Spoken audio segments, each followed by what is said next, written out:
My dear brethren, Mis queridos hermanos, es una experiencia solemne y algo atemorizante estar ante ustedes esta tarde y responder a la invitación de enseñar y testificar en cuanto al sagrado privilegio que tenemos de portar el sacerdocio de Dios. Ruego tener su fe y oraciones.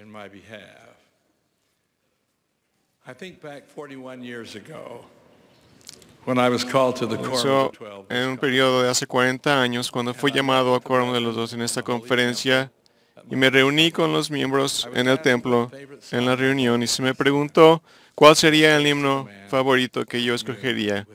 Y yo dije, loor al profeta. Las memorias son dulces. Además de los que poseen el sacerdocio arónico y el de Melquisedec, que se encuentran presentes esta tarde aquí en el centro de conferencias o en otras localidades por todo el mundo, hay un gran número de poseedores del sacerdocio que por alguna razón se han alejado de sus deberes y han elegido seguir otros caminos. El Señor nos dice claramente que debemos tender una mano de ayuda y rescatar a esas personas y a sus seres queridos para traerlos a la mesa del Señor. Sería bien prestar atención a las instrucciones divinas del Señor cuando declaró, por tanto, aprenda todo varón su deber, así como a obrar con toda diligencia en el oficio al cual fuere nombrado. Y agregó, porque he aquí, no conviene que yo mande en todas las cosas, porque el que es compelido en todo es un siervo perezoso y no sabio. Por tanto, no recibe galardón alguno. De cierto digo, que los hombres deben estar anhelosamente consagrados a una causa buena y hacer muchas cosas de su propia voluntad y efectuar mucha justicia, porque el poder está en ellos, y en esto vienen a ser sus propios agentes. Y en tanto que los hombres hagan lo bueno, de ninguna manera perderán su recompensa. Las Sagradas Escrituras proporcionan a ustedes y a mí un modelo para seguir cuando declaran, y Jesús crecía en sabiduría y en estatura, y en gracia para con Dios y los hombres. Y él anduvo haciendo bienes, porque Dios estaba con él. Al estudiar la vida del Maestro he observado que sus lecciones perdurables y sus maravillosos milagros por lo general ocurrían cuando se encontraba haciendo la obra de su Padre. En el camino a Emmaus, él se apareció con un cuerpo de carne y huesos, comió alimentos y testificó de su divinidad. Todo esto ocurrió después de que salió de la tumba.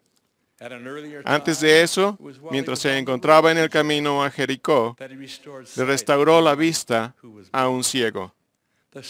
El Salvador siempre se encontraba activo y ocupado, enseñando, testificando y sirviendo a los demás. Ese es nuestro deber personal como miembros de los quórumes del sacerdocio en la actualidad. En una proclamación de la primera presidencia y del quórum de los 12 apóstoles, emitida el 6 de abril de 1980, se expuso esta declaración de testimonio y de verdad. Afirmamos solemnemente que la Iglesia de Jesucristo de los Santos de los Últimos Días es de hecho la restauración de la Iglesia restablecida por el Hijo de Dios, cuando en su vida mortal organizó su obra en la tierra, que lleva su sagrado nombre, en nombre de Jesucristo, que está edificada sobre el cimiento de apóstoles y profetas, siendo Él mismo la piedra angular. Que su sacerdocio, tanto el orden de Aarón como el de Melquisedec, fue restaurado por las manos de aquellos que lo poseyeron antiguamente. Juan el Bautista en el caso del sacerdocio arónico y Pedro, Santiago y Juan en el caso del sacerdocio de Melquisedec. El 6 de octubre de 1889, el presidente George Buchanan expresó esta súplica. Deseo ver fortalecido el poder del sacerdocio. Deseo ver esta fortaleza y poder difundidos por toda la organización del sacerdocio, abarcando desde la cabeza hasta el último y más humilde diácono de la Iglesia. Todo hombre debería buscar las revelaciones de Dios y disfrutarlas. Esa luz de los cielos que resplandece en su alma y le da conocimiento respecto a sus deberes. a esa porción de la obra de Dios a la que es llamado como poseedor del sacerdocio.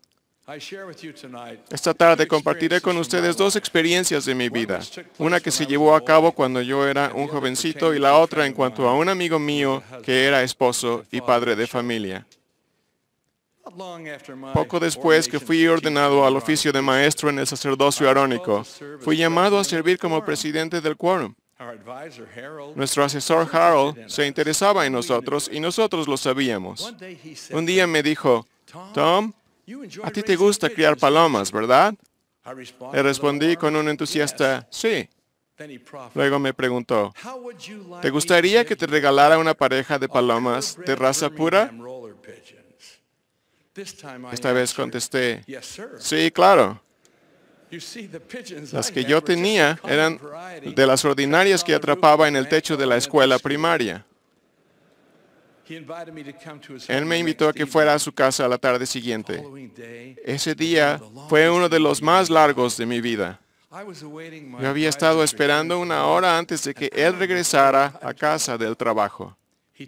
Me llevó al palomar, que tenía en un pequeño cobertizo al fondo de su terreno.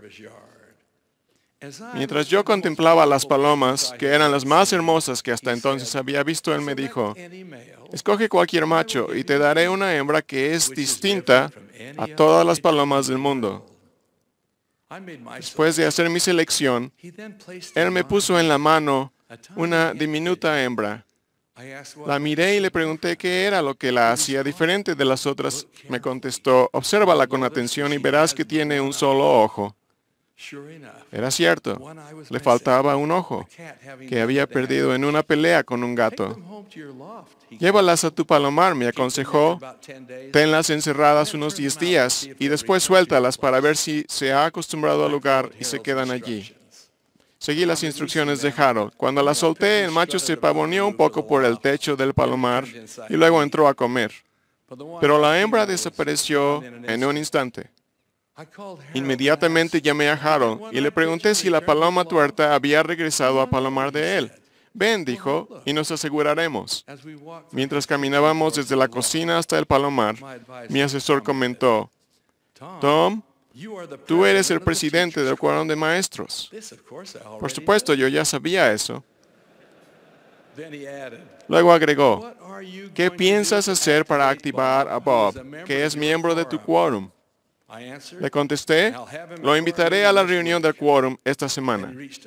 Él entonces alargó la mano hacia un nido especial y me entregó la paloma tuerta. Manténla encerrada por unos días y vuelve a probar. Así lo hice. Y una vez más el ave desapareció. La historia se repitió. Ven y veremos si volvió acá. Mientras íbamos hacia el palomar, me hizo este comentario. Te felicito por haber conseguido que Bob fuera al sacerdocio. Y ahora, ¿qué harán tú y él para activar a Bill? Lo tendremos en la reunión la próxima semana, le contesté. Esta experiencia se repitió una y otra vez. Yo ya era un adulto cuando llegué a darme cuenta de que Harold, mi asesor, en verdad me había regalado una paloma especial. La única paloma de todo su palomar que él sabía volvería cada vez que la pusiera en libertad. Fue su manera inspirada de tener una entrevista personal del sacerdocio ideal con el presidente del quórum cada 2 semanas. Le debo mucho a aquella paloma tuerta. Y le debo aún más a aquel asesor de quórum que tuvo la paciencia y la facultad de ayudarme a prepararme para las responsabilidades futuras. Padres y abuelos, tenemos una responsabilidad aún mayor de guiar a nuestros preciosos hijos y nietos. Ellos necesitan nuestra ayuda, nuestro ánimo y nuestro ejemplo. Se ha dicho sabiamente que nuestros jóvenes necesitan menos críticos y más modelos para seguir. Tenemos ahora el ejemplo de hombres en cuyos hábitos y modo de vivir se incluye muy poca asistencia a la iglesia o actividades de la iglesia de cualquier clase. El número de esos futuros élderes ha ido creciendo. debido a esos jovencitos de los quórumes del sacerdocio arónico que se desvían al recorrer ese sendero, y a esos hombres maduros que se bautizan, pero que no perseveran en las actividades y en la fe para que se les llegue a ordenar élderes. Pienso no solo en el corazón y el alma de cada uno de esos hombres, sino en el pesar de sus dulces esposas e hijos. Esos hombres esperan una mano de ayuda, una palabra de aliento y un testimonio personal de la verdad expresado desde un corazón lleno de amor y un deseo de elevar y edificar. Una de esas personas era Shelley. Su esposa e hijos eran miembros excelentes, pero todos sus esfuerzos por motivarlo para que se bautizara y recibiera las bendiciones del sacerdocio habían sido en vano.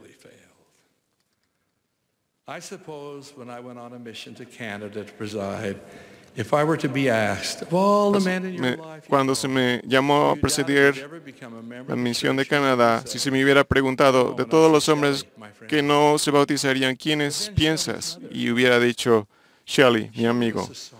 Entonces murió la madre de él. Shelley estaba tan afligido que se apartó a un cuarto especial de la funeraria, donde recibiría la transmisión del servicio fúnebre, a fin de estar solo y donde nadie pudiera ver su tristeza. Mientras lo consolaba antes de acercarme al púlpito, me dio un abrazo y me di cuenta de que algo le había llegado al corazón. Pasó el tiempo. Shelley y su familia se mudaron a otra parte de la ciudad y yo fui llamado a presidir la misión canadiense y junto con mi familia nos mudamos a Toronto, Canadá durante 3 años. Al volver, y después que fui llamado al quórum de los 12, Shelley me habló por teléfono y dijo, Obispo, ¿podría sellar a mi esposa y a mí y nuestra familia en el templo de Salt Lake? Hice una pausa, vacilante.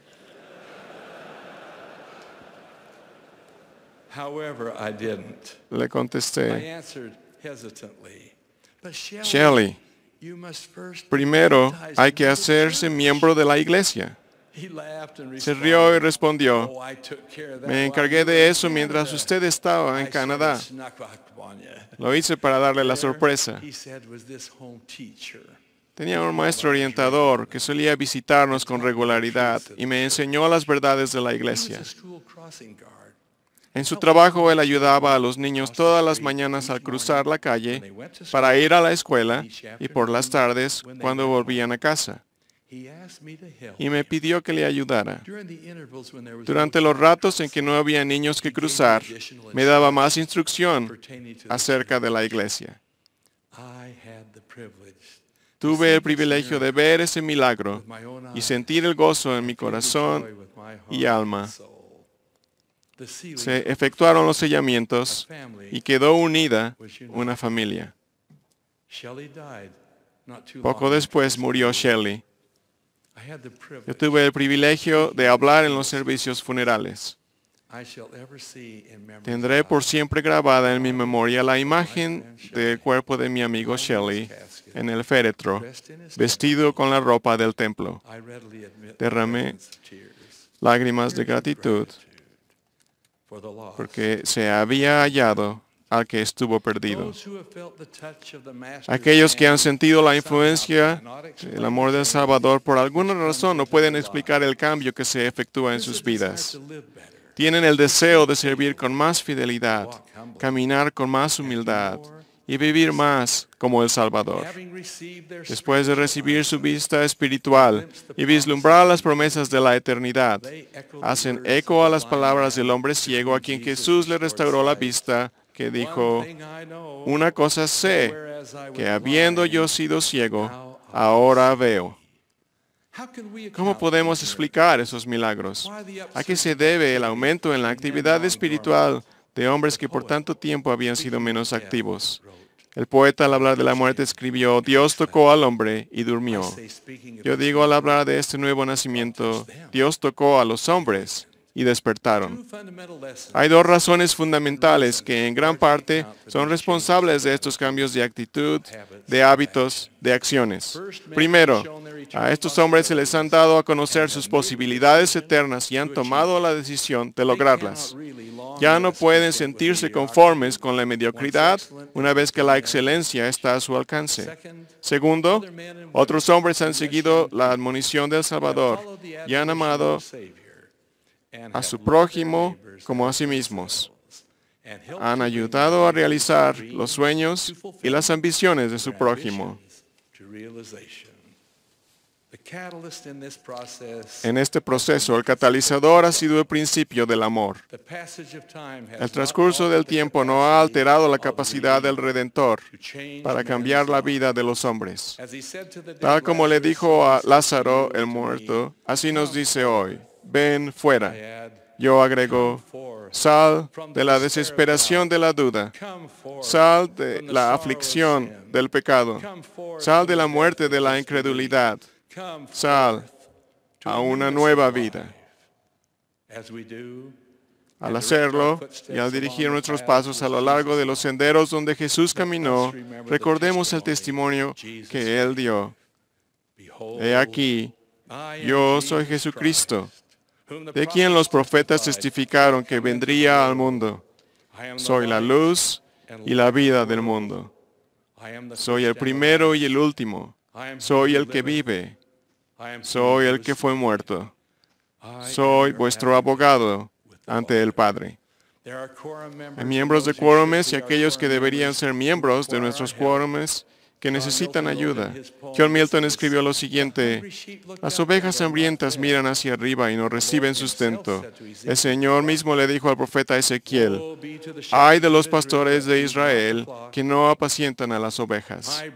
Mis hermanos del sacerdocio, la tarea es nuestra.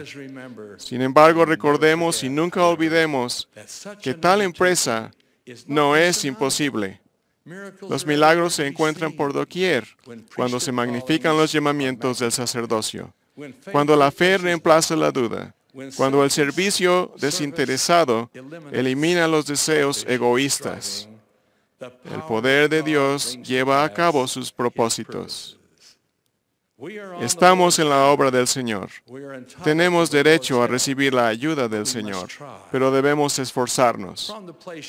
De la obra teatral Shenandoah provienen las palabras de inspiración. Si no nos esforzamos, entonces no hacemos nada. Y si no hacemos nada, entonces, ¿por qué estamos aquí? Seamos todos hacedores de la palabra y no tan solo oidores. Sigamos el ejemplo de nuestro presidente Gordon B. Hinckley, el profeta del Señor.